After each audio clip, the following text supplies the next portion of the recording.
आगे।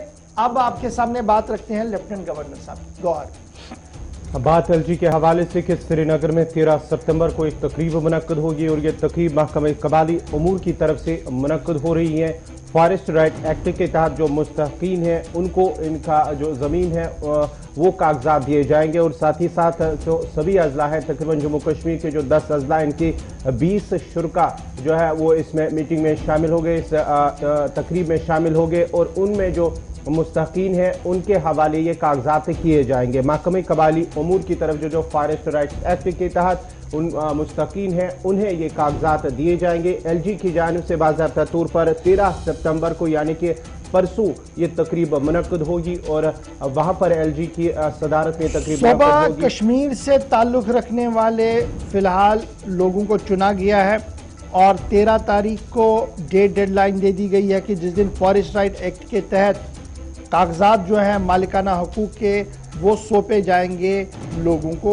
एक symbolic function होगा, उसके बाद ये चलता रहेगा। श्रीनगर, बारामूला, अनंतनाग, बांडीपोरा, गांदरबल, शोपियां, पुलवामा, कुलगाम, बांडीपोरा, बडगाम और कुपवाड़ा यहाँ से बेनिफिशरीज को लाया गया है जिनको फॉरेस्ट राइट्स एक्ट के तहत डॉक्यूमेंट जो है वो लेफ्टिनेंट गवर्नर मनोज सिन्हा साहब देंगे। और उसके बाद ये भी माना जा रहा है कि जम्मू के लिए एक अलहदा प्रोग्राम किया जाएगा जहां पर फॉरेस्ट राइट एक्ट के तहत ये मालिकाना हकूक जो है जमीन के वो उन्हें दिए जाएंगे। जावेद राही साहब, डॉक्टर जावेद राही साहब ट्राइबल अफेयर्स रिसर्चर है और इस पूरे मामले पर ग्राउंड जीरो पर काफी ज्यादा एक्टिव भी दिख रहे थे। जावेद साहब बहुत शुक्रिया जी ज्वाइन करने के लिए। डॉक्टर साहब ये बताइएगा क्या जो जद्दोजहद थी रंग लाई है अब आहिस्ता आहिस्ता करके, क्योंकि अब सरकारी तौर पर 13 तारीख को तकरीब श्रीनगर के अंदर मुनक्किद होनी है, इस तरीके की खबर हमारे पास है और कबायली अमूर की वजारत की तरफ से बाज़ाब्ता तौर पर यह कहा जा रहा है कि पहले मरहले में ये जो जनाब डॉक्यूमेंट्स हैं वो सौंपे जाएंगे और उसके बाद ये मामला चलता रहेगा। क्या मैं ये मानूं कि जो खाका खींचा गया था मरकज से लेकर जम्मू कश्मीर इंतजामिया ने वो कहीं ना कहीं पूरा हो गया और उसका इम्प्लीमेंटेशन का वक्त आ गया है? जी, 5 अगस्त 2019 को जो फॉरेस्ट राइट एक्ट केवल किया गया था जम्मू कश्मीर में, उसके जो फ्रूट्स हैं मुझे लगता है कि वो 13 तारीख से मिलने शुरू हो जाएंगे जो फॉरेस्ट डिवेलपर्स हैं और ट्राइबल्स हैं जम्मू कश्मीर में। और ये जद्दोजहद 2008 से चल रही थी, जब पूरे 2006 में तो ये एक्ट आ गया था और 2008 में इसके कानून बना के पूरे जम्मू कश्मीर के अलावा सारी रियासतों में ये लागू हो गया था। और यहाँ एक जद्दोजहद चल रही थी कि सिमिलर राइट्स जो हैं जम्मू कश्मीर को दिए जाएं।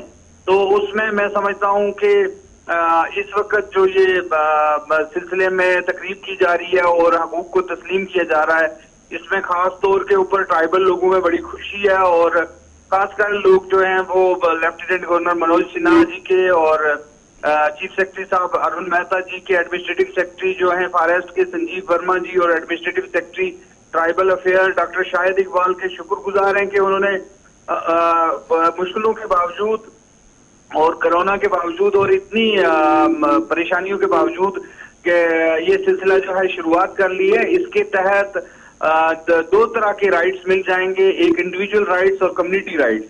इंडिविजुअल राइट्स और कम्युनिटी राइट्स में कुल मिला के मैं बताऊंगा कि जंगल की जमीन को इस्तेमाल करने के हकूक हैं। ये रिकग्निशन ऑफ ट्राइबल राइट्स है ऑन फॉरेस्ट लैंड, कि वो जो लोग पहले से बैठे हुए हैं उनके हकूक को तस्लीम किया गया है कि वाकई ये लोग जंगल को इस्तेमाल करते हैं, इसकी जमीन को इस्तेमाल करते हैं, इस पे खेती बाड़ी करते हैं, इस पे घास चराई करते हैं, इस पे इनका माल मवेशी जाता है गर्मियों में ऊपर की तरफ और सर्दियों में नीचे की तरफ, और ये इलाके इनसे बिलोंग करते हैं। इनको तस्लीम किया गया है और फॉरेस्ट डिपार्टमेंट के साथ साथ अब ट्राइबल भी फॉरेस्ट की लैंड पे बराबर के हकूक रखते हैं और उनके हकूक को तस्लीम किया गया है। ये बहुत खुशाइन कदम है।